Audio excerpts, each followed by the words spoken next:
బీరకాయ పుల్లగూర. పుల్లగూర అంటూనే నోరు ఊరిపోతుంది కదా అండి.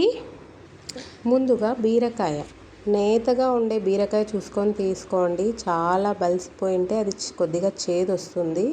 సో బీరకాయతో చాలా హెల్త్ బెనిఫిట్స్ ఉన్నాయండి. బీరకాయలో పీచు పదార్థం ఉండడం వల్ల కాన్స్టిపేషన్ అంటే మోషన్ ప్రాబ్లం ఉన్న వాళ్ళకి చాలా హెల్ప్ఫుల్ అవుతుంది బీరకాయ. తర్వాత బీరకాయలో నీరు శాతం ఎక్కువ ఉంటుంది. ఇలా బీరకాయ చిన్న చిన్న ముక్కలుగా కట్ చేసుకొని పెట్టుకోవాలి. బీరకాయ డయాబెటీస్ని కూడా తగ్గిస్తుంది. ఇప్పుడు కావలసిన పదార్థాలు: ఎర్రగడ్డ, చింతపండు, టమోటా ముక్కలు, పసుపు, ఉప్పు, కొత్తిమీర చిన్న చిన్న పీసెస్గా కట్ చేసి పెట్టుకున్నానండి, పచ్చిమిర్చి.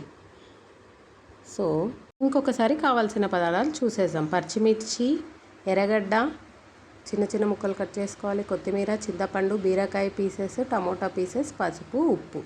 ముందుగా ఒక చిన్న కుక్కర్ తీసుకోవాలి. కుక్కర్లోకి బీరకాయ ముక్కలు యాడ్ చేయాలి.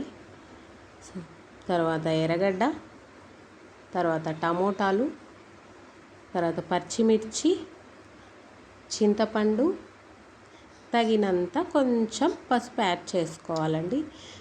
ఫస్ట్ టైం చూస్తుంటే మా ఛానల్ని సబ్స్క్రైబ్ చేసుకోండి and click bell icon for notification. Like చేయడం మాత్రం మర్చిపోకండి బాబోయ్. ఒక గ్లాస్ నీరు చాలండి. ఒక 3 విజిల్స్ వేసేదాకా చూసుకోవాలి. ప్లీజ్ సబ్స్క్రైబ్ అవర్ లక్కీ మోక్ష ఛానల్. తర్వాత ప్రెజర్ అంతా వెళ్ళిపోయిన తర్వాత నీరు సపరేట్ తీసుకొని పెట్టుకోవాలండి. ఇంతలోపు మా మోక్షకి ఒక కీరకాయ ఇచ్చాను, చూడండి ఎలా తినేస్తోందో.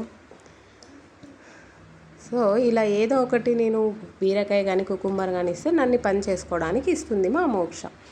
సో ఈ 3 విజిల్స్ అయిపోయిన తర్వాత నీరు సపరేట్ తీసేసిన తర్వాత ఇలా బాగా రుబ్బుకోవాలండి. రుబ్బుకున్న మిశ్రమాన్ని ఒక కప్లోకి తీసుకొని దాంట్లోకి తిరువాత పోపు దినుసులతో తిరువాత వేసుకొని కొద్దిగా కొత్తిమీర వేసుకోవాలి.